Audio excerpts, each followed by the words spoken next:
Hi guys, Kosy here for Sexual Assault Awareness. So it's April, and April is a month where we pay special attention to sexual assault. And we do this by creating awareness for it, but then most importantly, supporting victims and survivors of sexual assault. In this video, I'll be talking about child sexual abuse. In subsequent videos, I'll also be talking about other forms of sexual assault.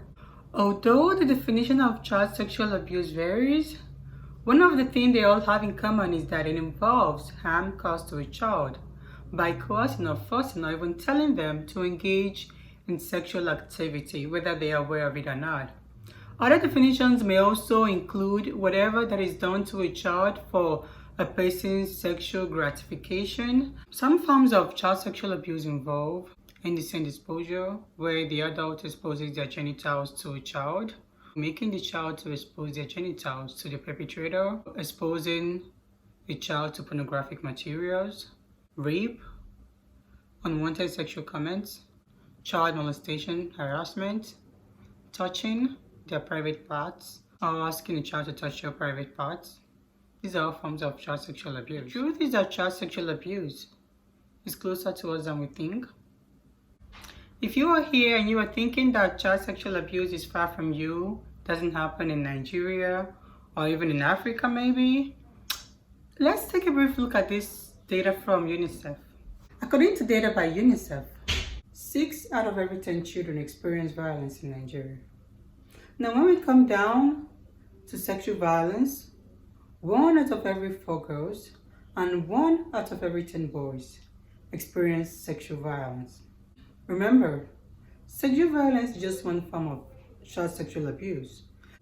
And to kind of put sexual violence in the context of child sexual abuse, in a study by Mark et al. In 2015, the most prevalent forms of child sexual abuse did not involve violence.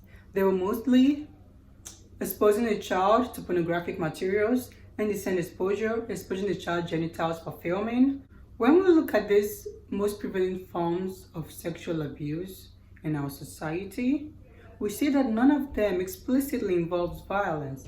Yet, if 1 out of every 4 girls and 1 out of every 10 boys experience sexual violence, when we bring sexual abuse all together, we know that the statistics is going to be much higher than what we have. I guess the point I'm trying to make is that we should pay attention to child sexual abuse.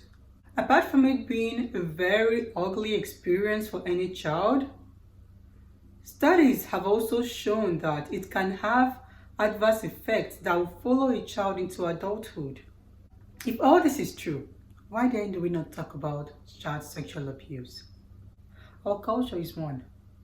We tend to be very conservative on talks about sex. It is almost a taboo for people to talk about sex, even if it involves sex education. Another reason is that there has been a lot of misinformation made concerning child sexual abuse. One of them is that children are not likely to be victims of sexual assault. Let's set the record straight. In up to 3 studies that have researched on sexual assault in Nigeria, up to 70% of the victims have been children under the age of 18 and 19. Some might also say that sexual assault does not happen in their community. In all of these studies, sexual assault have happened in low-income neighborhoods, high-income neighborhoods, middle-income neighborhoods. And remember, most of these cases go unreported, so we may never truly know the actual cases of sexual assault and child sexual assault that go on in our communities. Child sexual assault happens in your community, and it happens everywhere. We may also say that our children are not exposed to strangers. But according to studies that have been conducted in Nigeria, most of the sexual assault perpetrators were people known to the victim and their families. In fact, most of them involved family members, friends, neighbors, teachers, and instructors. And these are people who would comfortably leave our children with. Some may say that I don't want to scare my child. But guess what? Your child is going to be much more scared if they are victims of sexual abuse. Also, if sex education is done right, our children are not going to feel scared. They're instead going to feel empowered. Other people might say, My child is not old enough. Well, does your child stay with you 24/7? And is your child up to 3 years old? Then your child is old enough. In the Nigerian factor, we may also say it's not my child's portion. But guess what? Nobody wishes this kind of thing for their child. And for all the people that it has happened to, they never prayed for it. It was never their portion. But it's unfortunate that these things happen. Bad things can happen to good people. Yet others might say, we do not leave our children with any adults. Some children can also get abused by older kids. Children get abused in the playground, in the neighborhood playing with other children, at school, in the community. Others might say that they don't want to put these kind of thoughts in their children's head. There has been no evidence that suggests that children who are exposed to sex education early are promiscuous later in life. Others might also say, my child will tell me if someone abuses them, or I will know if my child is abused. Have you told your children that it is okay to talk about these kind of things? Also, if someone exposes your child to pornographic materials, if someone touches their private parts, or exposes their own private parts to your kids, there is absolutely no way for you to know about it. These are not exactly the kind of things we look at our child and we know that it has happened to them. A very big misconception again is that sexual assault does not happen to boys. In the data by UNICEF, we see that 1 in 10 boys experience some sort of sexual violence. Guess what? That is just one form of child sexual abuse. And we know that most of the dominant sexual abuse faced by children do not even involve violence. Also, boys are less likely to report violence that happened to them. So sexual abuse happens to boys. In light of all this talk, what can we do? We could start by having the conversation with our kids today. Now is the time to talk about sexual abuse. Given our culture, talks around sex and sex education is probably the most unpleasant things we have to do as parents. And so, it is understandable that sometimes we just don't want to talk to our kids about stuff like this. But guess what? You're not alone. A lot of parents have felt uncomfortable talking to their kids about sex education. And a lot of adolescents have reported that they were embarrassed when their parents talked to them about sex education. And I'm not about to say that it is easy. It is never an easy topic to bring up. But I want us to realize that it is something we have to do. I think one of the first steps in initiating this conversation, especially if our kids are really little, is to begin with naming the parts of their body. A child should know the names of the parts of their bodies, including their private parts. And we should give a name to it. Don't just go that whole area. No, let them know this is your penis and this is your vagina. Whatever name you want to use, but make sure that you are clear and that there is no ambiguity about it. When we are talking to them about their private parts, we should let them know that it is not okay for someone to touch it or to look at it. Another reason why it's very important to name their private parts is because that is the only way they would ever tell you if something is going on down there. If we don't give it a name and something is happening, they don't even have a name to call it. And so it may be very difficult for them to talk to you about it. Sex education is something we do continuously. It's not a one-off thing, especially with our kids. And their age will determine the kind of sex education we give them. So it is a conversation we need to have with our kids continually. It's very important to let them know that it is not their fault if sexual abuse happens to them.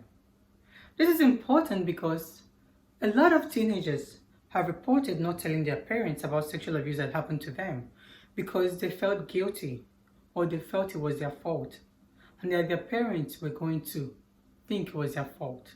If our child tells us that they are uncomfortable with a particular adult, we should listen to them and we should take it seriously. Having the conversation with our kids is going to help them know when someone is about to abuse them. and to walk away if they can. What if our children are victims of sexual abuse? What can we do?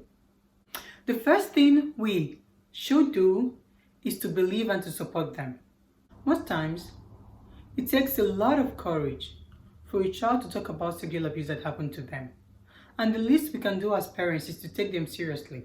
In supporting our kids, it's very important to refrain from victim blaming. This happens a lot in our culture, and it just wouldn't be okay that a child summons up the courage to tell you about an abuse that has happened to them, and we blame them, or even blame ourselves. A very important thing I advocate for is to report the case. It is true that we may not have a lot of resources to take this up, but I'm glad that a lot of organizations are looking into this matter. There are a lot of reasons why some parents may not want to report sexual abuse cases that happen to their kids. One of them is when the perpetrator apologizes.